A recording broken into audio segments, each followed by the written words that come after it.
Bonjour, chers amis, soyez les bienvenus à notre formation, à la suite de notre formation. Nous sommes dans la progression de ce cours et nous sommes là sur les transferts des frais et des risques. Le tableau ci-dessus présente les postes de frais et des risques encourus par les transferts de la marchandise ainsi que des lieux de décharge de responsabilité. Il est question de convenir avec le fournisseur et de situer les responsabilités dès la signature du contrat de vente et de s'accorder du type d'Incoterm pouvant situer les responsabilités. Ici, tout ce qui est en rouge foncé, en orange et en bleu, ce sont des couleurs qui situent les responsabilités du vendeur. Et tout ce que vous allez voir tout au long du parcours des couleurs moins foncées indiquent les responsabilités de l'acheteur. De cette étape, le vendeur est tenu de s'acquitter des frais liés au transport sur une partie du trajet et de les remettre en l'état au lieu convenu. Si au cours de l'acheminement des marchandises survenaient des risques, qui des deux parties devrait les supporter? C'est à ce niveau que souscrire une police d'assurance devient indispensable pour les deux parties. Mais qui paye et quel Incoterm utiliser? Alors, vous avez ici l'Incoterm ex-work qui est le plus simple avec une obligation minimale pour le vendeur puisque l'acheteur s'occupe de tout. Ensuite, le Free Carrier, le FCA, qui est un Incoterm de préacheminement. Il peut couvrir le chargement de la marchandise dans le camion ou la livraison chez le transitaire dans le pays du vendeur national.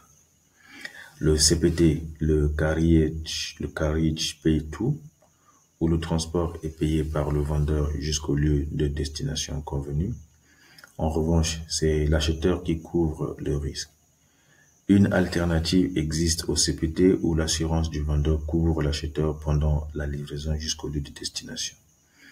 Il s'agit du CIP, Carriage and Insurance Pay To. On retrouvera le même principe pour quatre Incoterms spécifiques au transport maritime. C'est le Free Alongside Ship qui couvre le préacheminement jusqu'au navire. Le Free On Board, le FOB, intègre le chargement de la marchandise sur le navire. Le Cost and Freights, où le transport principal est payé par le vendeur, mais l'acheteur couvre le risque. Le Cost and Insurance Freights, qui est un dérivé du coût des freights, où l'assurance du vendeur couvre le transport principal. Et enfin, vous avez trois Incoterms qui sont multimodales. Le DAP, Deliver at Place, couvre le post-acheminement. Le DDU, Deliver at Place Unloaded, qui intègre en plus le déchargement de la marchandise du transport principal.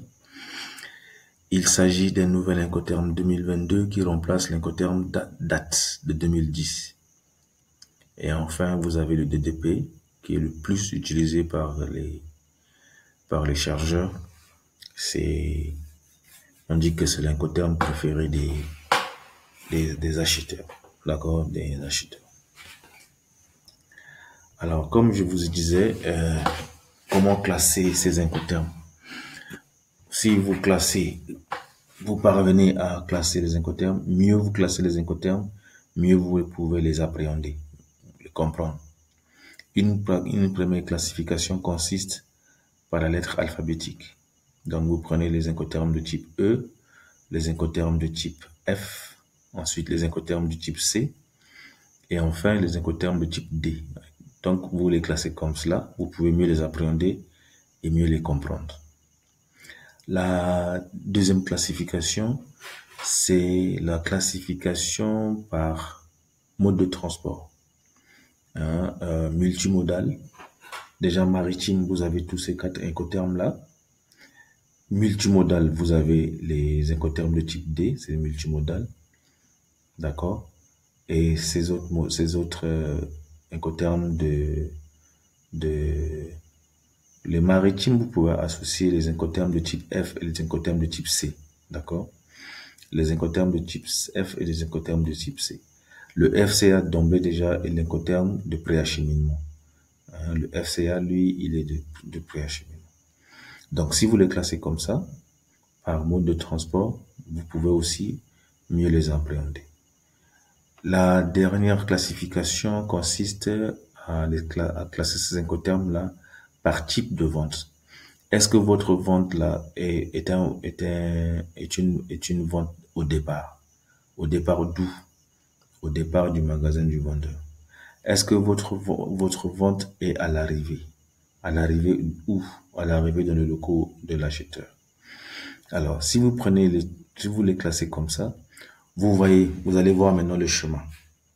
Vous avez les chemins en foncé. D'accord? Tout ce qui est foncé, ça c'est la responsabilité du vendeur. Et tout ce qui est moins foncé, c'est la responsabilité de qui? De l'acheteur. Maintenant, quand vous les classez des incoterms par vente à l'arrivée, vous voyez que en foncé, tout ce qui est foncé là, vous voyez que c'est la responsabilité du vendeur. En DDP, DDU, DDAP, vous voyez que c'est carrément dans les locaux du fournisseur ici. C'est carrément vente à l'arrivée. D'accord? Vous prenez DAP ici. Vous voyez que dans DAP, toutes les responsabilités sont assumées par le vendeur jusqu'à ce que les marchandises arrivent au point convenu ici. Mais le DDP, c'est totalement un incoterme d'arrivée. Il arrive directement dans vos locaux et vous décharge ici. Mais tous ces incoterms ici, là, ce sont des incotermes vente à l'arrivée. J'aimerais attirer aussi votre attention sur le fait du franchissement du transport principal. Dès que le vendeur franchit le transport principal pour vous décharger les marchandises à un lieu convenu ici, à un lieu convenu après le transport principal, c'est déjà une vente à l'arrivée. D'accord? C'est déjà une vente à l'arrivée. Donc, tous les incoterms vente à l'arrivée commencent à partir de CPT. Vous allez voir, à partir de CPT jusqu'au DDP. Et vous incorporez le coût de fret. Vous incorporez le coût de fret et le CIP. Donc, est-ce que vous devez les incorporer? Non. Ça, c'est toujours vente départ. Ça, c'est toujours les incoterms vente départ. Parce que on vous apporte la marchandise ici. Pour le cas de CIF, le coût de fret, le FOB, on vous apporte les marchandises ici, on la quitte ici, au port, ou à l'aéroport, ou à la gare de train pour vous acheminer ici. Donc, voilà, on se résume. Vous voyez les couleurs, vous pouvez vous situer vente départ ou vente à l'arrivée. D'accord? Voilà ce que je tenais à vous dire. Voilà l'autre classification. D'accord? L'autre classification ici. Vous le classez par alphabet. Les trois là, le CIP et enfin le DAP. Donc voilà, chers amis, ce que nous voulons vous présenter sur les incoterms.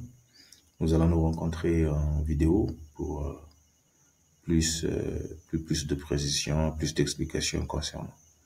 Merci beaucoup, portez-vous bien, ciao.